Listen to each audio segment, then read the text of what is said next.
কি বানাইতেছ ভাই? এবার তোরা বানাও কি?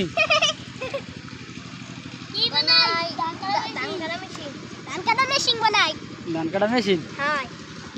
কিরম করে বানাও?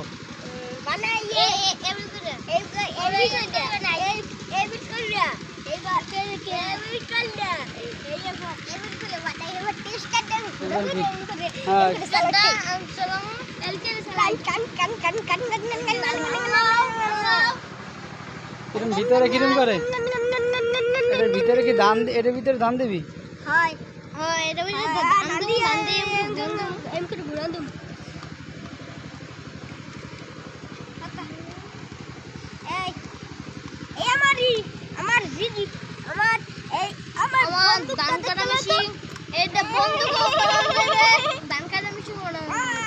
ও